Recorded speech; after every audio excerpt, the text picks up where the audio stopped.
Crisis catalana. Del 135 al 155, o la contrarrevolución por arriba del bloque monárquico. España vive una crisis de régimen que tiene al menos tres dimensiones. La social. El empobrecimiento continuo de las clases populares, así como el deterioro del nivel de vida y las expectativas de los sectores medios. La institucional. La corrupción y el patrimonialismo de Estado del Partido Popular no es la excepción sino su regla de gobierno. Y la territorial, sobre la que tratan estas consideraciones. La crisis de régimen que vive nuestra patria, la reconocen incluso las élites, políticas, económicas y mediáticas, que dirigieron el régimen del 78 y que mantienen una parte de su poder. La figura política más importante de nuestra historia política reciente, Felipe González, lo reconocía sin ambajes en la recepción real del 12 de octubre. Soy un orgulloso representante del régimen del 78. Aquella recepción fue la imagen de una conjura monárquica para superar, mediante una restauración conservadora y centralista, la crisis española. Pero lo que se mostró en aquella fiesta real, que no tuvieron a bien suspender tras la muerte de un trabajador de las Fuerzas Armadas que participó en el desfile, no fue un grupo cohesionado, coherente y capaz de diseñar una política de Estado exitosa. Aunque en la foto del 12 de octubre había mucho poder, político, militar, económico, etc., no había, ni de lejos, tanto como el que atesoraban las élites hace 40 años y, desde luego, allí había mucho menos talento de Estado. Tras el discurso que pronunció Felipe VI el 4 de octubre, el bloque cohesionado de partidos, medios de comunicación y grandes empresas tiene enormes dificultades para llevar a cabo sus objetivos. El mismo hecho de que se les vea y se les perciba como bloque les debilita. Un proyecto de régimen que se precie necesita un gobierno, pero también una oposición creíble como tal. Pero la oposición no fue a Palacio. El acuerdo entre el PSOE y el PP, que conllevó la reforma del artículo 135 de la Constitución española, y que supuso la subordinación del interés social a los intereses de los acreedores bancarios, representó la ruptura del pacto social en nuestro país. Hoy, el nuevo acuerdo entre el PP, el PSOE, y la nueva extrema derecha que representa Ciudadanos, implica, de facto, la ruptura del pacto territorial. El espíritu del 155 como política de vulneración de derechos y libertades democráticas no tiene por qué quedarse en Cataluña. De hecho, dirigentes del PP ya han amenazado con aplicar algo parecido en Euskadi y en Castilla-La Mancha. En esta región, el PSOE gobierna con nosotros. El bloque afín a la monarquía apenas maneja un errático proyecto de restauración que se sustenta en los siguientes pilares. Mantener al PP al frente del gobierno todo el tiempo que sea necesario. Suspender el autogobierno en Cataluña, al tomar el control de todos los resortes institucionales catalanes, incluidos los medios de comunicación públicos, para convocar después elecciones en Cataluña, y probablemente volver a perderlas. Mantener a Unidos Podemos y a las confluencias lejos del gobierno del Estado, a una costa de sacrificar la posibilidad de que el PSOE vuelva a encabezar un gobierno en España. El bloque monárquico tiene a su disposición todos los recursos coactivos para desarrollar su proyecto, pero carece, a diferencia de lo que ocurrió hace 40 años, de la capacidad política integradora imprescindible para que España sea viable como realidad política y territorial a medio y largo plazo. 7 consideraciones sobre la crisis catalana. Primera. ¿Por qué estamos en contra de la aplicación del artículo 155 de la Constitución? La suspensión del autogobierno de Cataluña, no solo hará saltar por los aires uno de los pactos cruciales de la transición, la reinstauración de una institución republicana como la Generalitat, reconocida por la Constitución de 1978, fue la base del amplio apoyo social al texto constitucional en Cataluña, sino que es un ataque a los fundamentos mismos de la democracia española. El diálogo sin condiciones que reclama la mayoría de la sociedad catalana y de la sociedad española, como señalan varias encuestas, es incompatible con una situación de administración colonial de Cataluña. Que Rajoy y sus ministros se vayan a convertir de facto en presidente y gobierno de la Generalitat, cuando el PP no alcanzó el 8,5% de los votos en las últimas elecciones celebradas en Cataluña, es simplemente un despropósito y una enorme torpeza política. El nuevo gobierno, con Rajoy, Zoido y Montoro a la cabeza, estará controlado solamente por el Senado, el cual está dominado por el PP con mayoría absoluta, gracias a una ley electoral antidemocrática y absurda. El virrey Rajoy querrá administrar Cataluña y se encontrará resistencias que solo podrá afrontar con represión y más encarcelamientos. Tarde o temprano tendrá que convocar elecciones, y todo parece indicar que los partidos que apoyan el virreinato no mejorarán significativamente sus últimos resultados electorales. Segunda.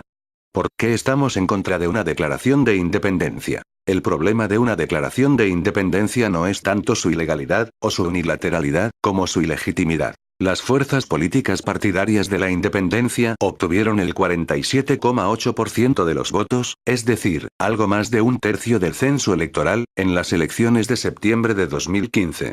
Ese resultado, muy superior al del bloque monárquico, Ciudadanos PSOE-PP, y al nuestro, les da todo el derecho a gobernar Cataluña, pero no a declarar la independencia. La movilización política del pasado 1 de octubre por parte de los partidarios del derecho a decidir fue imponente y épica, dadas las condiciones en las que se desarrolló. Es un hecho destacado que más de 2 millones de ciudadanos catalanes expresaran su voluntad política.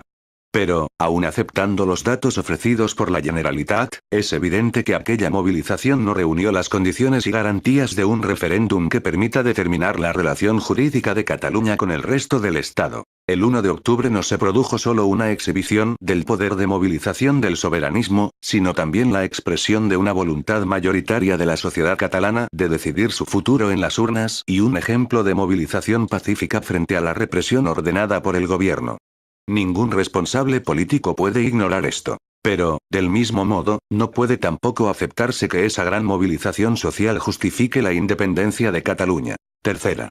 ¿Por qué defendemos un referéndum pactado? Un referéndum legal y pactado, además de ser una solución democrática, es la única solución que puede asegurar que Cataluña siga formando parte de España. La incapacidad de dirección de Estado del bloque felipista se revela en su obcecación en no discutir la posibilidad de llevar a cabo un referéndum legal y con garantías. La clave del éxito de la transición en relación con Cataluña fue pactar el autogobierno que, de hecho, condicionó el conjunto del modelo territorial de España. Hoy, la vía del 155 en Cataluña, que bien podría transformarse en la vía del 116 si el gobierno se encuentra con resistencias ciudadanas, puede condicionar también una ofensiva reaccionaria en el conjunto del Estado. Cuando el PP forzó que el Tribunal Constitucional hiciera saltar por los aires el Estatut, aprobado en el Parlament, en el Congreso de los Diputados y por el pueblo catalán en referéndum, también hizo saltar por los aires buena parte de las bases del pacto territorial que había hecho viable España como un Estado que integraba una territorialidad plurinacional compleja. Las decisiones políticas tienen consecuencias.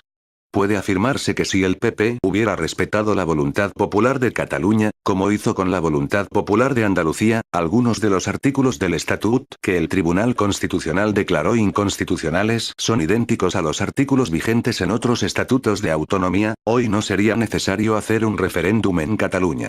Y, del mismo modo, como consecuencia de la decisión del PP y sus magistrados afines en el Tribunal Constitucional, hoy debemos afirmar que la celebración de un referéndum en Cataluña es imprescindible. Numerosos constitucionalistas sostienen que realizar un referéndum es compatible con la Constitución y la ley. Pero, si no fuera así, debemos asumir que en democracia las leyes deben adaptarse a las necesidades democráticas. Andalucía se ganó su derecho a ser reconocida como nacionalidad gracias a una movilización social masiva y al resultado de un referéndum que, sin embargo, no permitía con arreglo a la ley dar curso a la voluntad del pueblo andaluz. Y entonces los partidos cambiaron la ley para adaptarla a la decisión de la gente. En cualquier caso, el referéndum no debería limitarse a dos opciones. La opción más deseada en Cataluña, según las encuestas, sería un nuevo encaje constitucional que reconociera a Cataluña como nación y profundizara su autogobierno. Pensamos que la ciudadanía catalana tiene derecho a elegir también esta opción, al margen de las otras dos opciones, la independentista y la continuista. Cuarta. El proyecto del bloque monárquico. España antes rota que con Unidos Podemos en el gobierno. Desde el surgimiento de Podemos y su desarrollo junto a fuerzas políticas hermanas con las que confluimos y compartimos proyecto, las élites han movilizado todo su arsenal para evitar que pudiéramos formar parte del gobierno del Estado. Trataron de forzar el entendimiento entre PP, PSOE y Ciudadanos presionando incluso a Mariano Rajoy para que renunciara como candidato a la presidencia del gobierno para facilitar así una gran coalición a tres.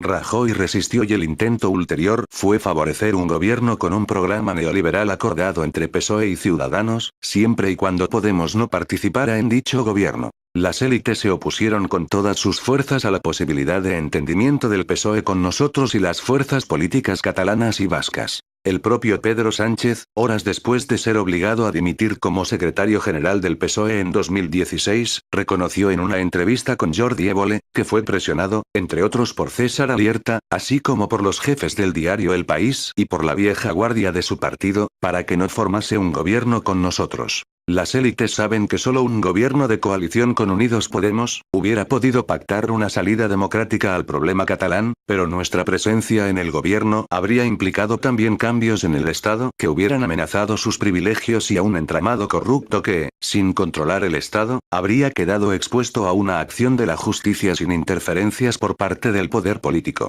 Antes que poner en riesgo sus privilegios y su impunidad, las élites decidieron arriesgar la integridad territorial de España. Quinta. La dirección del PSOE ha renunciado a encabezar un gobierno. Tras fracasar en el intento de forzar la implosión interna de Podemos, los poderes oligárquicos fracasaron también en su intento de devolver al PSOE a su normalidad histórica. La victoria de las bases del PSOE contra el aparato de su partido y contra los principales poderes mediáticos del país se basó en tres pilares: plurinacionalidad, mayor cercanía a Podemos y una oposición real al PP en la que no se descartaba la moción de censura. Al arrojar por la borda las tres claves de su victoria, el nuevo secretario general del PSOE, Pedro Sánchez, no solamente ha colocado al PSC en una posición imposible y ha debilitado a los sectores de su partido que le hicieron ganar, sino que ha vuelto a empoderar a sus adversarios internos, que nunca lo aceptarán como a uno de los suyos. 1000 veces nos contaron el fin de los asesinos de Viriato y 1000 veces la historia se repite. La victoria de Pedro Sánchez despertó una ola de ilusión en España, tanto en los votantes socialistas como en los nuestros, que veían en esa victoria de las bases un horizonte de gobierno conjunto y la posibilidad de llevar a cabo avances sociales históricos y de resolver democráticamente el conflicto catalán. Apoyando al PP y apuntalando el bloque felipista, el PSOE ha renunciado a liderar un gobierno de cambio en el Estado. Sexta. ¿España será plurinacional, o no será? El problema histórico de los monárquicos es que jamás entendieron España, a lo que solo supieron dominar y someter. Nunca fueron capaces, salvo cuando la presión democrática les obligó, de utilizar el Estado para hacer de nuestra riqueza plurinacional un proyecto patriótico. Las experiencias monárquicas de Estado durante los siglos XIX y XX, configuraron una visión estrecha, uninacional y autoritaria de la realidad española. Para los partidarios de la monarquía, asociar la palabra nación en el territorio del Estado a algo diferente a España era algo inaceptable. Por ello, siempre identifican el Estado con la monarquía. Y España es mucho más que la monarquía, y además, está llamada a sobrevivir a ella. Uno de los primeros elementos de ruptura con el franquismo durante la transición fue la restauración de la Generalitat, con el retorno del presidente Tarradellas antes de que España se dotase de la actual Constitución. Con ello se reconocía que Cataluña se organizaba según un orden político propio, que es lo que en estos días se está rompiendo. Eso también fue evidente en Euskadi, donde no se reconoció la Constitución hasta que se garantizó la actualización de sus fueros. Las nacionalidades históricas se reconocen, precisamente, en el hecho de poseer instituciones propias que no derivan de la Constitución de 1978. A partir de 1982, el modelo de Estado de las autonomías funcionó gracias a la estabilidad brindada por los grandes partidos nacionalistas catalán, CiU, y vasco, PNV. Sin embargo, en los últimos 10 años, al tiempo que la crisis económica debilitó el proyecto de la Unión Europea, la estabilidad del régimen del 78 se rompió por dos flancos: el que abrió el 15M, y el que abrió el proceso soberanista en Cataluña tras la sentencia del Tribunal Constitucional sobre el Estatut. España y Cataluña afrontan hoy la realidad de su historia, de sus relaciones y de la carencia de una solución democrática pactada. Para nosotros y nosotras, la solución es celebrar un referéndum legal y pactado que presente como opción una relación libre entre pueblos, para repartir de forma adecuada los beneficios y las cargas de pertenecer a un único Estado. Séptima. Tenemos un proyecto social y soberano para Cataluña y España. No se puede entender España desde la homogeneidad, sino desde la heterogeneidad y la fraternidad. Me enorgullece como demócrata que Cataluña haya sido siempre una pieza crucial del cambio político en España y me indigna como español que la estrategia negacionista hacia el problema catalán por parte de las élites centrales pretenda impedir que Cataluña ayude a la formación de una nueva España. No aceptamos el chantaje que busca considerar a los progresistas catalanes como apestados, para impedir así que formen una alianza con las fuerzas progresistas españolas y, si nuestra opción triunfa en el referéndum, les seguiremos emplazando a construir España y Cataluña con nosotros. Hoy la crisis en Cataluña requiere pensar fórmulas, federales o confederales, para afrontar la plurinacionalidad de España como vínculo emocional y afectivo basado en el reconocimiento de las plurales tradiciones de sus pueblos. La aplicación del 155 no es una iniciativa aislada. Forma parte de una estrategia autoritaria de recentralización, que amenaza la viabilidad de los estatutos de autonomía y que impide que los pueblos se doten de las herramientas adecuadas para garantizar su existencia histórica, tanto en el campo económico, fiscal, hacendístico, cultural, lingüístico como en el de reconocimiento internacional. Es necesario defender España asumiendo el derecho del pueblo catalán a decidir su futuro en un referéndum y, a partir de ahí, discutir en Cataluña y en España un modelo de Estado plurinacional que no solo reconozca a Cataluña como nación, sino que apueste por una configuración estatal que acepte de una vez la realidad plurinacional de nuestra patria y construya un proyecto de país asociado a la justicia social y a la soberanía popular. España cuenta con una reserva democrática de valor incalculable, un espíritu republicano que debe dejar de ser una nostalgia asociada a símbolos del siglo XX para acompañar el impulso constituyente que inició el 15M. El espíritu constituyente del 15M debe impulsar la nueva España a la que aspiramos. Social, republicana y plurinacional. Con un abrazo fraternal y afectuoso. Pablo Iglesias, secretario general de Podemos.